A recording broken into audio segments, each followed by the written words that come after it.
How to Train Your Useless Dragon by Mika Crispy on AO3. Chapter 26. How to Not Kick Off a Festival. On the day of the festival, Katsuki wakes up feeling as stressed as he could get. The dragons would return to make more judgments. Lots of people were arriving from other places. His village was filled over its capacity and anything could go wrong. The festival would be stretching for the next 4 days, and these might be the most dangerous and anxiety-inducing days of Katsuki's whole life. Oh, and on the last day, there'll be the sheep herding competition as a cherry on the top of the cake. Bakugo and Deku didn't have a lot of time that morning, not even to freak out. They had to eat their breakfast quickly and sneak out before the old hag could give them any chores to be done. There are tons of things that still need to get done for the festival, but this morning, Katsuki and Izuku need to welcome the dragons up on the mountaintop. They had to do this all as quickly as they could. They couldn't leave the dragons on their own to arrive at the village. That was bound to bring trouble. Mina and Izuku still struggled with their human social norms. The other dragons would certainly make a mess if left to their own devices. But if they vanished with the dragons for too long, Mitsuki would be furious. The festival days are extremely important for the village. Not only are there important allies that would be there, waiting to talk to the leader of Masafu, but it's also the days they'd flaunt their strength to keep their enemies at bay. Girl Mitsuki wouldn't accept that her son isn't at his best behavior and at her complete disposal. The dragons are supposed to arrive early in the morning, so they sneak out of the house before Mitsuki can notice what's happening and run to the forest hike up the mountain. As soon as they're hidden by the thunk of foliage and the trees, Izuku shifts into his dragon form, and Katsuki mounts him so they could rush up. They reach the top of the mountain in record time, but there were no dragons there waiting for them. Where are the fuckers? Izuku looks to the horizon with his dragon eyes, scanning for his friend. But when he doesn't find anything, he turns to Katsuki and shrugs. Well, it looks almost like a shrug, and it's not like Izuku's shoulders can go up like a human's when he's in this form. Reassigning himself to waiting, Bakugo plops down on the grass near the cliff and pats the spot next to him for Deku to sit down too. The dragon shakes his body around Katsuki, allowing the Viking to rest his back on Deku's strong shoulders and support his arms on the lizard's front legs. Izuku's wings are laying flat against his back, and Bakugo can touch them if he reaches for it. Instinctively, Katsuki nuzzles Izuku and is nuzzled back. Even though Izuku's head is as big as his chest in this form, he knows he should be freaking out that the dragons aren't here, that his mother may already be looking for him, and that all this shit will be happening in the next few days. But it's hard to remember to be stressed when he's around Deku. This is truly all that Katsuki wants from life right now, to spend his days with Izuku. They can't take too long. The old hag wants us to help the visitors to set their tents. Katsuki grumbles, a little sleepy. As if the fuckers can't do that on their own. Look at our allies if they can't even set their own tents. They can't be much of help in wars this way. Izuku turns his head to face him and give him one look that Katsuki instantly understands the meaning. I'm not going to say that in front of them, he reports, annoyed. But they are shitty. They are... The dragon nudges his arm. I know, it's important. He grumbles. I just wish it was over already. We barely had enough time to talk over the last few days. You have to babysit the dragons and I'll have to put up with the old hag. Deku softly touches Bakugo's arm with his spout, and the boy pets him in the big forehead. Do you remember us training? How to use your teeth on Turtle Island? It seemed like that was a lifetime away now. Katsuki says, thoughtful, and Deku rests his chin on the Viking's leg. We should find another island, just for the two of us. Leave these fuckers behind. Bakugo feels the dragon rubbing his head on his belly and chuckles. We'll come back to visit, though, like for Shitty Hair and Pinky's wedding. A big huff of air comes out of Izuku's nose as if he had chuckled. Hey, Deku. Katsuki calls out to him, a little bit unsure. There's something that's going around and round for his head for a while, and it's idiotic and he hates it, but he also feels like he should talk about it with Izuku. I know I'm not doing all that shit Kirishima's doing. I mean, I don't fucking have scales and I can't give you way better food than some disgusting takoyaki, but you know, right? Izuku raises his big head from Katsuki's lap and faces the Viking directly, looking deeply into his eyes. The dragon's eyes are a moradia of bright green that never cease to enchant Katsuki. He doesn't know how he could have ever looked into these eyes before and thought that Deku was anything but magical. A big and wet tongue licks Katsuki's face, taking him out of his musings. What the? He starts complaining, but the air is knocked out of him by Izuku aggressively rubbing his head on his chest. All the fight drains off him immediately at the dragon's display of affection. Yeah, I love you too, disgusting lizard. Bakugou comes back to coincidentally feeling hot. Too hot. It's like he's being cooked alive. He can feel Izuku's smoothering hide under his cheeks, and the sun is so strong that it's burning through his closed eyelids. Katsuki is still sleepy, and would like nothing more than to turn around and go back to slumber. But the sun is being a real bitch right now, and it's bringing him to full awareness with the power of its annoyance. How the fuck is the sun so hot if there's no window in his room that reaches where he and Izuku sleep? And that's when it hits him. He's not in his room. Katsuki jumps up, startled, and looks around. They're still on the top of the mountain. The sun is high in the sky, and there's no dragons around. Deku, wake up. Bakugou shakes the sleeping dragon. They didn't come, Deku. Izuku wakes up as slowly as he did and squints his eyes at the bright clarity of the midday sun. But soon he shakes his sleepiness and looks around, elated as if searching for the other dragons. Why didn't they come? Fuck! Izuku looks just as confused as he is. Honestly, Katsuki prefers to not even think about the reason why the dragons couldn't come. None of them is a good thing, and right now they had other issues to solve. We need to go back. The hag must be gathering search parties at this point, Katsuki says, getting up and starting to run back down the mountain. Deku is still looking to the horizon with a very worried expression on his face. Bakugou can see the gears of his brain turning wildly, and he knows Izuku is making the worst assumptions possible. Deku, let's go! He yells. There's nothing we can do right now. We'll see about that as soon as we can. The dragon gives one more hopeful look to the sea before turning back and running to go down the mountain with Katsuki. Bakugou mounts Izuku with ease, and they go back to their village as fast as they can. When we get back to the village, I'll look for my mom and you go find Mina, Katsuki says as Izuku throttles down the forest with him on his back.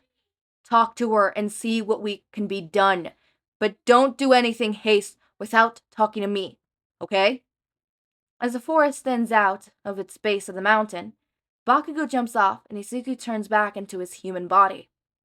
I'll run to the Great Hall and talk to the hag. Pinky should be with shitty hair fixing up the tents, Katsuki says to Izuku.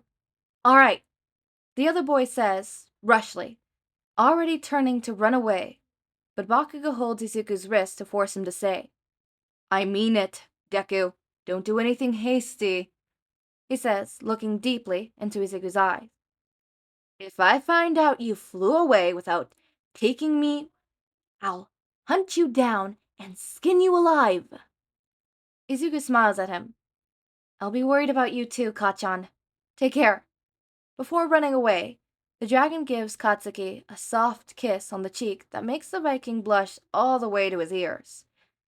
Katsuki actually loses some very precious seconds stunned in place, touching with the tip of his fingers to the spot that Izuku kissed. But he grabs a hold of himself soon enough and runs towards the Great Hall, praying to every god he had ever heard of that his mother would not actually kill him this time. However, as he gets closer to the village center, he notices the movement around the village is not exactly what he expected. He was waiting to see carts of goods and food being pushed around, lots of excited people, kids running, flowers, and flags everywhere. But what he found were people running with swords, orders of commands being yelled around, and kids crying in corners. This is not a festival. This is a preparation for war. Bakugo! Katsuki hears Sero calling him, and he turns around to find the boy and Kaminari rushing towards him. What the fuck is going on here? Katsuki asks. Shigaraki's armies attacked. They attacked one of the carbons that were on their way here, Kaminari says, allegedly. There was just one survivor. He almost died to get here and tell us what happened, Sero explained. And he said Shigaraki plans to raid down every village on the way here, taking advantage of the fact that most of the villagers are mostly emptied anyways. They'll burn down every food stock and kill the animals until they reach Masafu. Bakugo feels like throwing up. All this time, he was worried about the damn sheep herding competition and flying away to spend time with Deku, and all the while Shigaraki was making moves against his allies, and he's now coming for his people? They need to fight him. They need to send this fucker to the ends of the earth. Shigaraki can't come and simply destroy everything everyone's worked hard for. Get Kirishima and go pick up our weapons. Katsuki's orders his friends. I'm gonna go talk to Mom and we'll destroy these fuckers. Sero and Kaminari nod, courtly, and run to do as they're told as Bakugo resumes his path to the Great Hall. He had seen his village prepare for war before, but it's been years since that happened, and it was never on this scale. What he saw was Mitsuki gathering together about 30 or so warriors of their village to scare away sheep robbers or stake claims on the outer edges of their alliance territory. But now, there must be over 150 people running around with swords, preparing horses, fixing up armor, packing provisions. It's a mess. It's crowded, and it makes Bakugo's gut twist in on itself. His mother called, and every person able to carry a sword and prepared for the battle. It means Mitsuki knows whatever they'll find in Shigaraki's army needs every ounce of power they can muster to defeat. Have the scouts returned? I need to know where they are. Mitsuki's voice thunders over the crowded streets, and Katsuki sees his mother standing tall and proud in front of the Great Hall in her complete war outfit. Are the horses ready? We need them marching away as soon as the scouts get there. Hag, I'm here. What can I do? Katsuki says, approaching his mother. There you are, brat. There's no time to waste. The scouts will be here any second.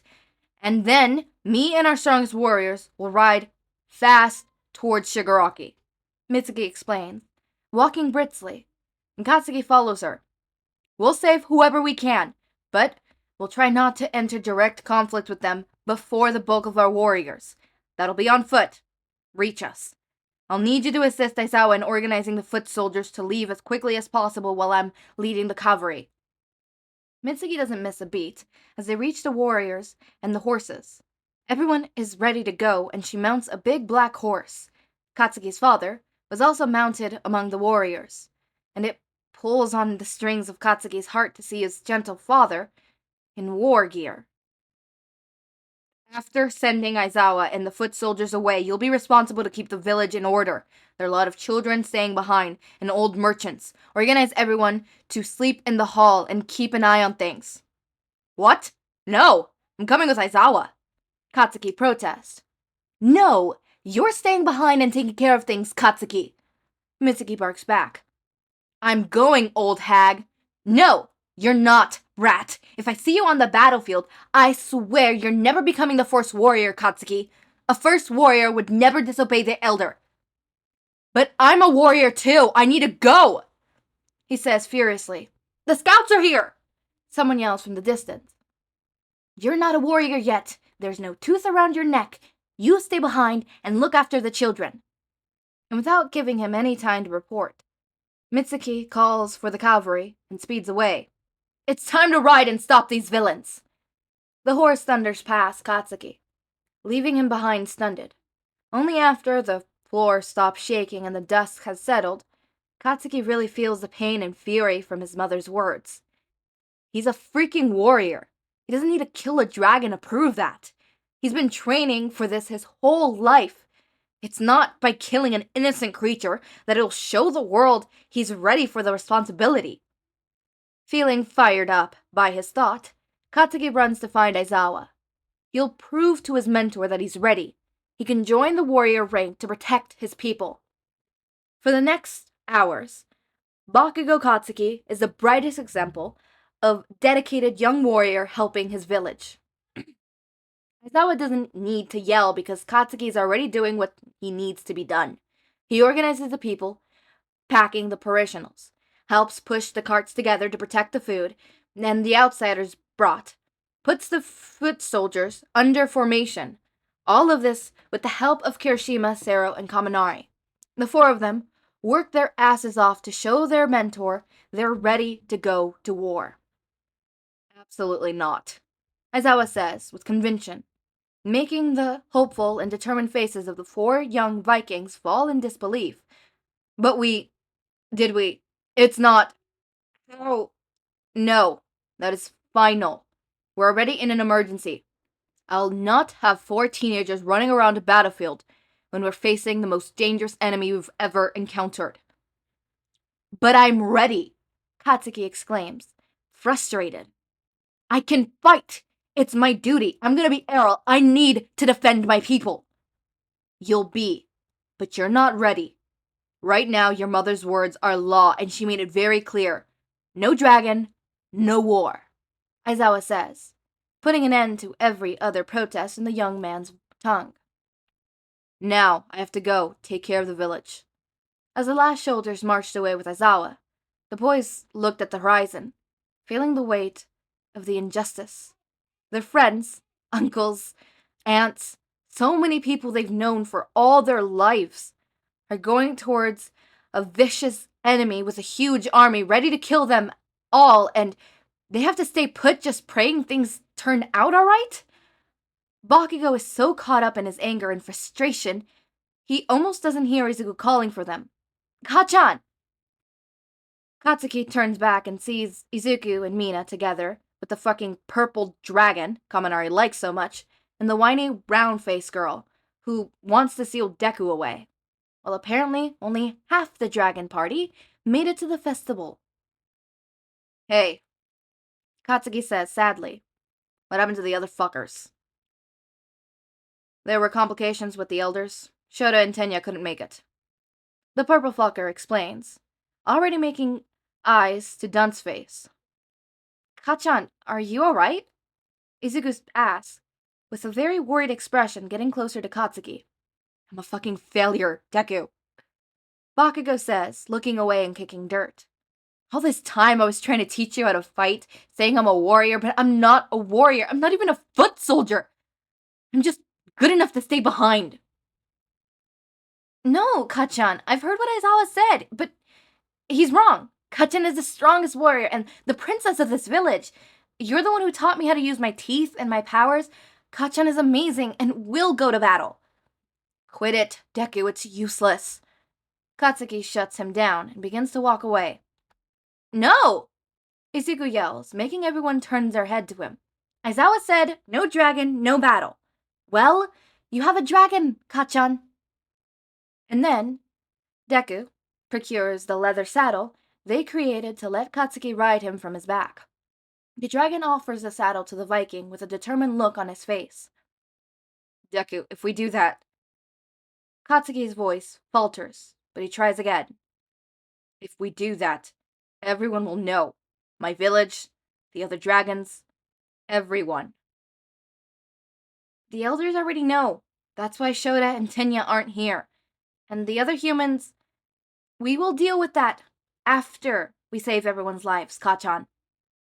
Looking deeply into Izuku's green eyes, Katsuki is reminded again that, yeah, Deku is pure magic. There's nothing the little dragon can't do once he sets his mind to it. And there's nothing they can't do when they work together. Suddenly, changing the whole world doesn't sound so impossible. Let's fucking do it, Deku, Katsuki says, with a wild smirk. Did y'all think that the dragons and the elders were gonna be the biggest problem? Hell to the fucking no. The biggest problem is motherfucking Shigaraki. It's always fucking Shigaraki. I have beef with Shigaraki. Shigaraki can go suck my Anyways, so as I was saying, God, this is weird, especially considering the other day me and my friend were talking about not even the other day. No, not the other day. Like a couple weeks ago, they're in a podcast that we're currently working on. I'm currently editing. I finished editing. I just have to get the green light to upload. Literally, I think I cut it out from the recording though. I don't know if I did or not. Cielo, my friend, says, "Oh yeah, Shigaraki, he's kinda, you know," and I'm like, the crusty motherfucker? You're weird. I mean, he kinda, but like, you're weird. And she's like, no, but like, why he kinda, I'm like, I know, why he kinda, like, they don't gotta draw him like that. They don't gotta make him like that. And we just bonded over that. Anyways, yeah. Remember when I said that it wasn't gonna be all fluffy? Yeah, welcome to the angst. Hi. It's not really angsty. I'm saying this, it's war. It's not really angsty. Echo, talking about war. But it's something. If y'all, genuinely, I was shocked when I first read this, because I'm like, oh shit, I forgot about the crusty fucker. I was like, oh my god, I forgot about him. Damn, I thought the biggest problem was gonna be the dragons. And then the humans finding out about dragons and then all of that. I didn't think war was going to be the biggest problem. No, war. Oh my god. But yeah, as always, my raindrops, make sure to eat, sleep, drink water, take your meds. Have a wonderful day or night. Link to my Discord server and socials are down in the description. Subscribe to see more of my content, and thank you so much for watching.